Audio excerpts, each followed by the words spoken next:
lihat Masjid Nabawi saat ini. Ibu-ibu ada yang pernah umroh, Bu? Angkat tangan, Bu, di sini, Bu. Ada yang pernah umroh di sini? Ada satu. Mana lagi yang pernah umroh? Nah, mudah-mudahan kita semua bisa umroh. Amin ya robbal alamin. Syukur-syukur bisa berangkat haji. Amin ya robbal alamin. Jangan lupa nabung. Ya. Nabung untuk umroh, nabung untuk haji. Nah, ibu-ibu, Rasulullah di 10 terakhir bulan Ramadan selalu iktikaf di masjid. Jangan lihat Masjid Nabawi itu seperti sekarang. Nah, ibu-ibu yang udah pernah umroh tahu namanya Raudhah. Raudhah itu adalah kamarnya Kanjeng Nabi Muhammad SAW, sampingnya adalah Masjid Nabawi. Rasulullah itu selain sering beribadah kepada Allah Subhanahu wa Ta'ala, tidak pernah putus. Yang kedua, romantis sama pasangannya. Siapa saat itu pasangannya? Siti Aisyah.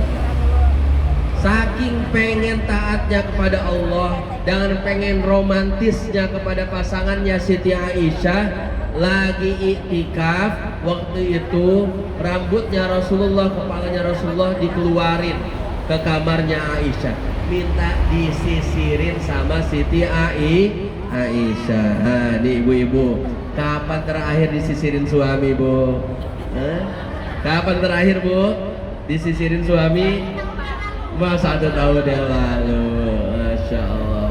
Jadi Rasulullah walaupun taatnya kepada Allah Subhanahu wa Ta'ala begitu taat, tapi tetap romantis sama pasangannya. Nah, ibu-ibu, jangan lupa kita iktikaf pun saat ini jangan lupa kita romantis sama pasangan kita. Setiap hari disapa, yang udah sahur belum? Bukanya pakai apa? Ditanya.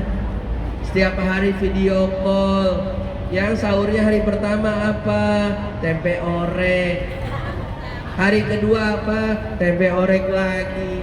Hari ke-10 ditanya apa? Tempe orek lagi.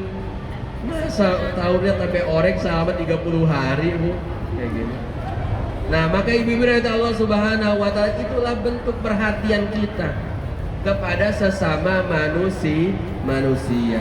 Karena kehidupan itu hablum minallah dengan hablum minan nas harus seimbang.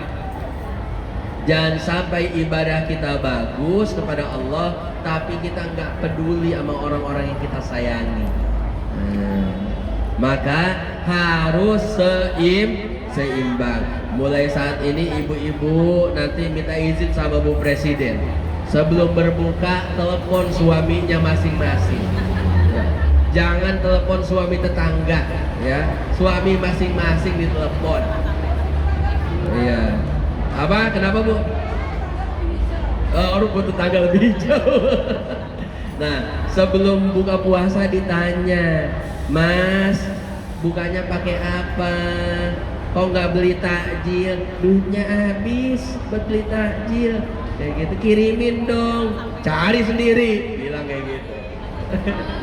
Jadi ibadat Allah Subhanahu wa Ta'ala di momentum akhir bulan Ramadan yang dicontohkan Kanjeng Nabi, perbanyak ibadah.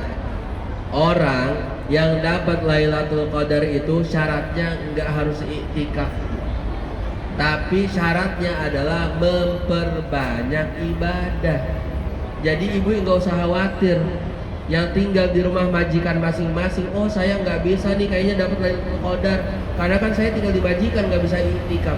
Syaratnya bukan iktikaf, syaratnya menghidupkan malam-malam Ramadan dengan banyak ibadah. Jadi ibu-ibu di rumah majikan masing-masing jangan lupa malam-malamnya ngaji, sholat tahajud, sholat tarawih, sholat witir, banyak zikir, banyak sholawat. Bisa nggak Bu dapat Lailatul Qadar? Bisa. Karena apa? Bisa beribadah di rumah majikan masing-masing. Maka ibu-ibu rahmat Allah Subhanahu wa Ta'ala, ini adalah yang kedua ketika kita ingin mengisi 10 hari terakhir bulan Ramadan. Kemudian yang ketiga, jangan lupa maafin saudara, banyak meminta maaf. Karena bulan Ramadan adalah bulan maghfirah, bulan ampunan. Maka di 10 terakhir ini banyakin minta maaf sama orang lain dan memaafkan orang lain. Legowo dengan apa yang orang lain perbuat kepada kita. Maka ibu-ibu yang dirahmati Allah Subhanahu wa taala, nggak heran ada sahabat Nabi yang bisa masuk surga, dijamin oleh Rasulullah masuk surga gara-gara amalannya maafin saudaranya sebelum tidur. Amalan yang lainnya biasa aja, tapi amalan yang paling hebatnya adalah beliau maafin saudaranya sebelum tidur setiap malam. Nah, kira-kira kita bisa apa enggak sebelum tidur maafin saudara kita, di absen saudara kita? Oh, saya hari ini ketemu Bu Siti, Bu Sari, Bu siapa lagi namanya, Bu Sri, sebutin tuh nama-namanya. Saya maafin, tadi dia udah nyakitin perasaan saya, tapi sekarang saya maafin.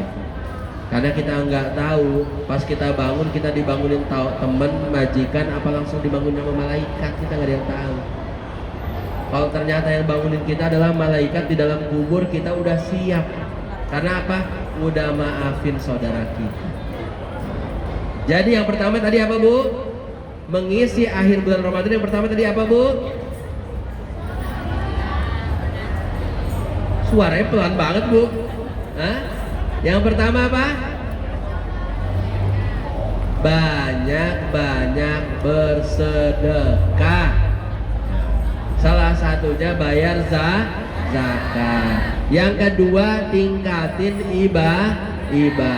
Yang ketiga, berbanyak maafin orang lain, ya.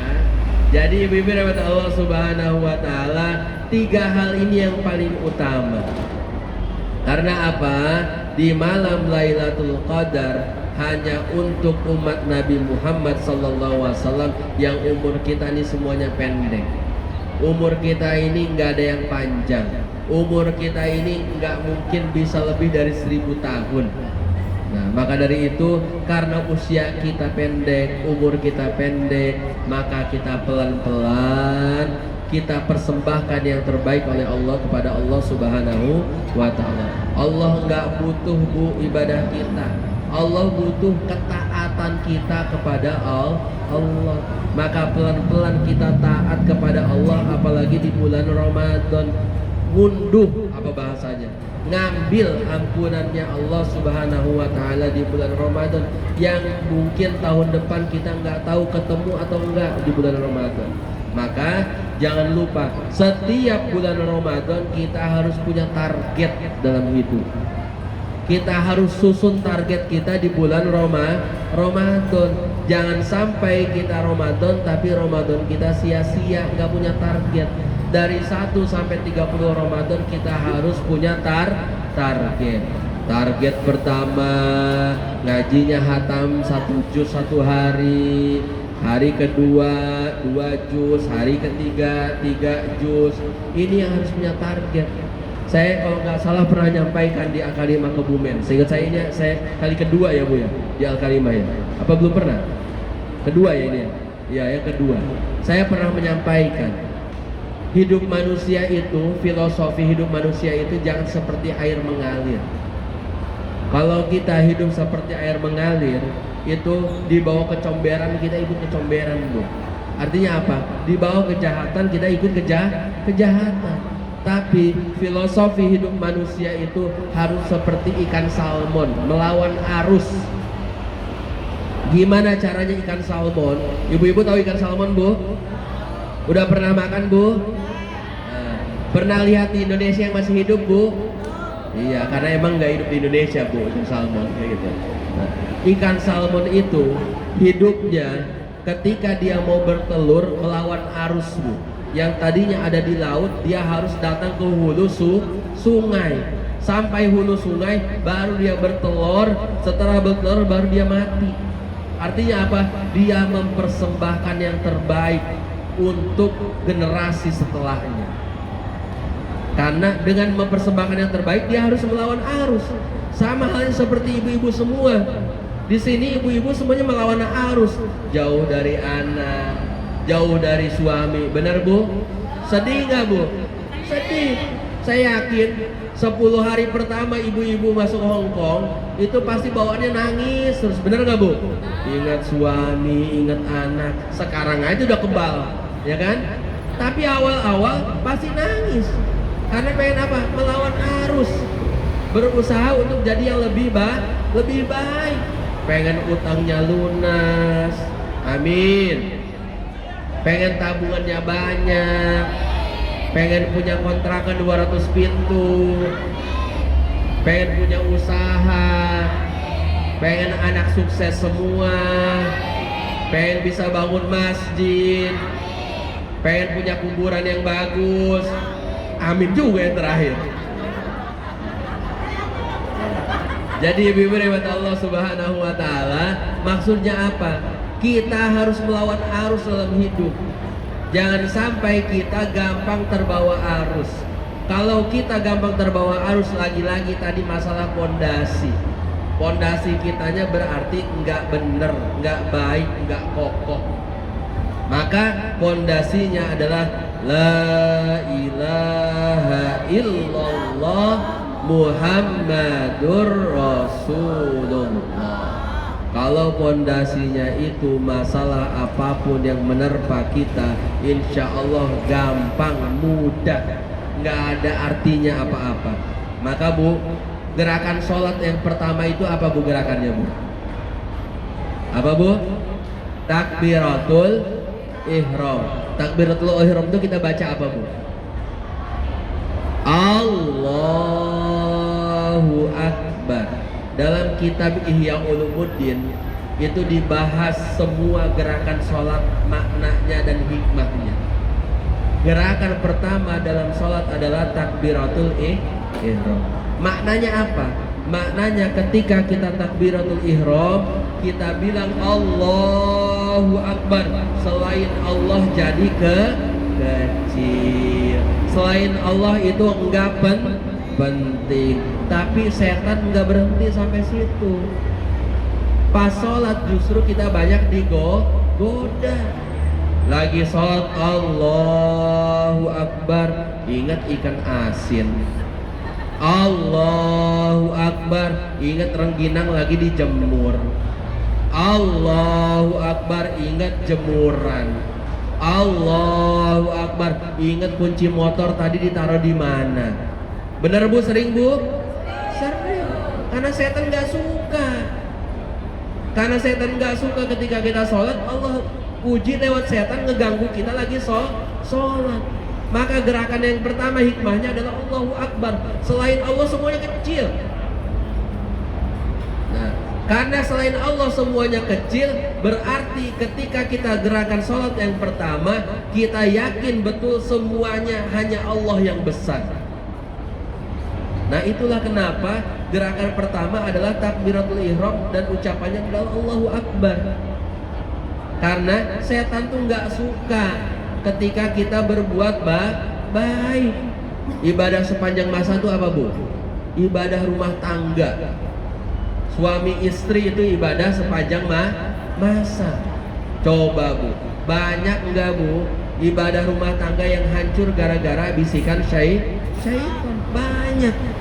Karena apa? Karena setan nggak suka orang itu ibadah sepanjang masa. Maka dari itu setan itu akan mengganggu kita sampai kapanpun, termasuk ketika kita sedang sholat. Sealim apapun orang pasti digoda oleh syaitan.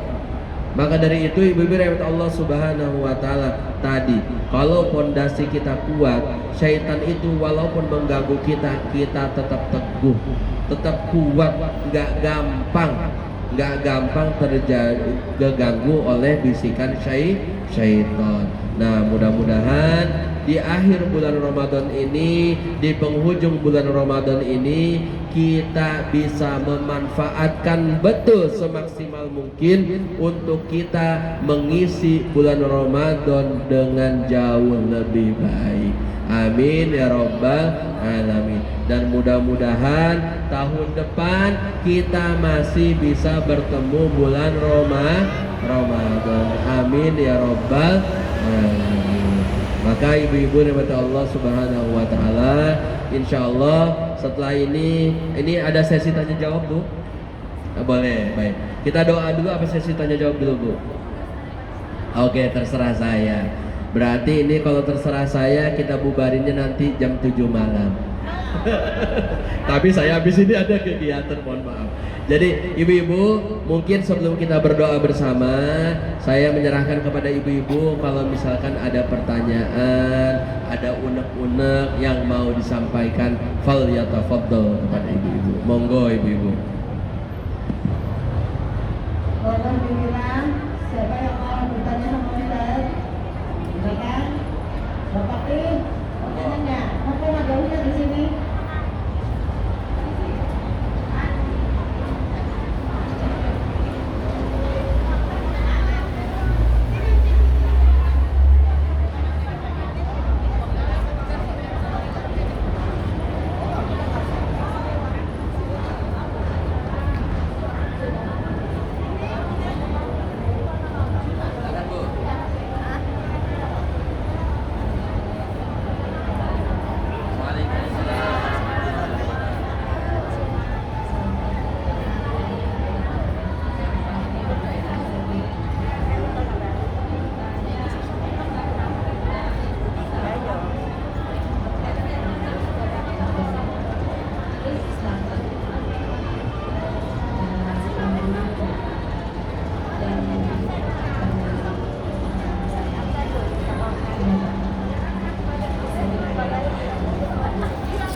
Waalaikumsalam warahmatullahi wabarakatuh. Ada lagi ibu-ibu?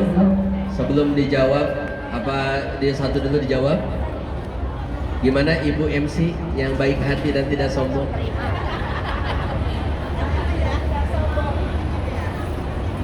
Silakan Bu, monggo, masya Allah. Ini pasukan merah hati, silakan ibu-ibu, masya Allah. Selamat datang untuk RJ ya. Oh RJ ini masya Allah, Raudhatul Jannah ya, Riyadul Jannah, Raudhatul Jannah.